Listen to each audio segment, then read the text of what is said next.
So who am I and what's my background? So I am a pharmacist and I work for Tesco, a company that probably pretty much everybody has heard of, and I work all across the North East and Scotland. So I'm Mohsin's boss. He is if you're local to here, he is your community pharmacist in that store just behind us here, and he's worked for me for many years and is really good at what he does. Now, one thing that makes pharmacies a little bit different, and many of you may not know this, but whilst all the pharmacy companies are in competition with one another, one thing that we all do is we elect between us in certain geographical areas, and this one includes Northumberland and Newcastle. We elect a small group of people who are who represent all those pharmacy companies equally to champion what they do, to talk about what pharmacy as a sector in general can offer to patients and customers, and to promote the interests of people using their pharmacies more. So one day a month I work for an organisation called Northumbria LPC, which champions and promotes all the pharmacies, whether they be for big companies like the one that I work for, or whether they be for the one-man band pharmacies that operate maybe in a small village somewhere around here. So that's why I'm here today. So please don't feel you have to answer questions about my day job. If you want to ask questions, I'm here really representing all pharmacies.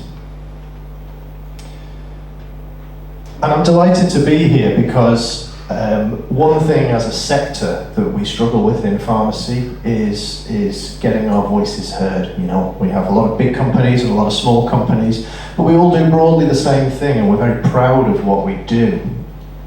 But shouting about what we do and getting people and patients used to what we do and getting involved in what we can offer to help the health service is probably one of the hardest things we can do. So an organisation like Healthwatch, and many people have mentioned that signposting word, is something that I'm very delighted to be able to help and sponsor within that work that I do for the LPC.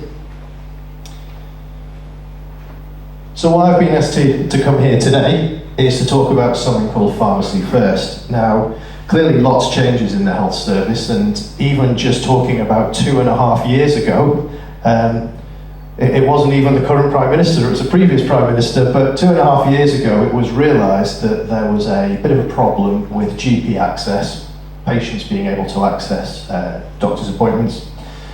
And there was also a big problem with pharmacies, and community pharmacy in particular, not being funded particularly well, struggling with costs.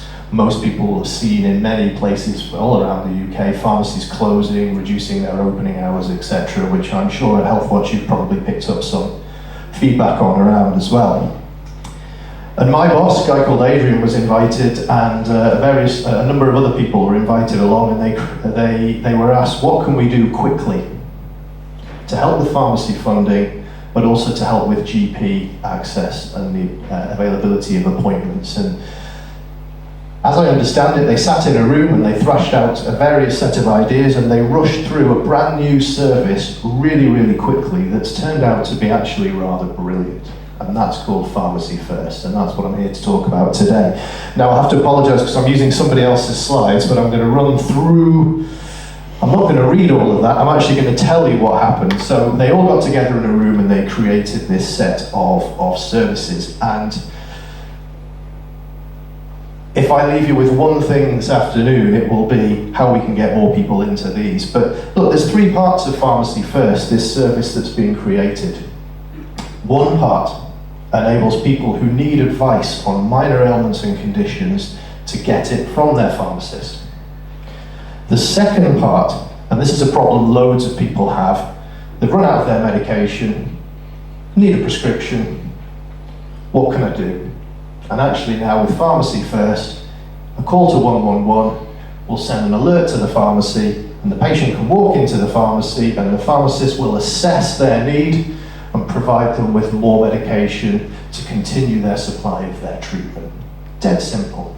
And actually, if they need something that's a bit unusual, that has more rules, a controlled drug, they can actually fast track that person into an urgent care centre so they don't have to queue. They don't have to have an appointment, they'll be rushed straight through to it, which is brilliant too. There's a service around contraceptives, so for women wanting a supply of contraceptives, no longer have to go and see the GP, fight your way through that queue, you'll be able to go to the pharmacy and they'll be able to initiate, maintain and provide emergency contraception too. So great news there. But the biggest one is this one called clinical pathways. I'm just going to move this along one bit.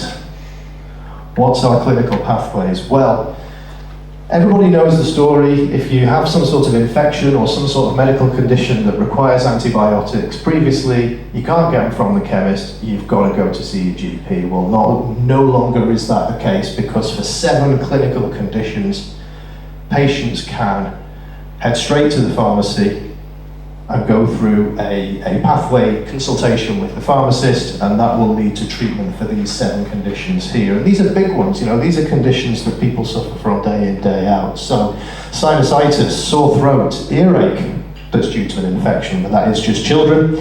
Infected bites, impetigo, shingles, and UTIs for women. And all these conditions will be treated in the same way as if you've got a prescription from your GP. You'll get your antibiotics, away you'll go, treatment will be successful in the majority of cases, and everyone will be happy. Now here's some interesting statistics, and Joe, for your benefit, I've got the Hexham statistics, but I've also got the Northumberland-wide statistics. So how well has Pharmacy First been helping patients in this area? It's quite exciting, this. So, where are we? So, in Hexham, the Pharmacy First service last year freed up 3,400 GP appointments. Sounds good, doesn't it? County-wide, for minor ailments, 1,900 appointments. For urgent supplies of medication, 3,900 appointments. 1,900 people for contraception service appointments. And for those 7 conditions alone, 6,130 GP appointments saved because people went to the pharmacy instead, which I think is a really good result across the county, right? No, it's not. It's terrible, actually. This was set up to free up appointments. It was set up to help support pharmacies. We could do twice as much as that. We could do 3 times as much as that. So my ask today, in whatever capacity you guys have, in all the organisations, voluntary groups that you work with, people that you work with in your offices, friends that you talk to in the pub, family members that you talk to around the dinner table, is please tell them that you can go to your Pharmacy First. We have capacity to do more. And actually, economically speaking, if we don't do more, we don't get the revenue from the government, and we may not be here much longer. So please do it. We can definitely do more. That's way below the potential. Anybody who has a link with Healthwatch is really uniquely placed to signpost people into that, and we would be really grateful if you could do that, help that, and support that. If you work in a GP practice, for example, or have any influence with a GP practice, can you get those GPs, nurses, reception staff to direct people to the pharmacy as well? Because if you can, it might just make it easier for that person who really does need the GP to see them for the condition that only the GP can treat. I'm just going to quickly check through what Wilson put in his presentation. He put a couple of case studies in there, but I'm not going to run through that. But look, you know, I'm really passionate about Pharmacy First. It's a superb service. Any help that you guys can give to help us to do more of it, we'd be delighted for. I can talk about pharmacy quite literally till the cows come home. So I'm very much looking forward to lots of questions when I'm sat in those chairs. But other than that, I'm going to close up and do a hand back to Derry, who wants me next. Sorry. Okay. Thank you very much, everyone. Take care.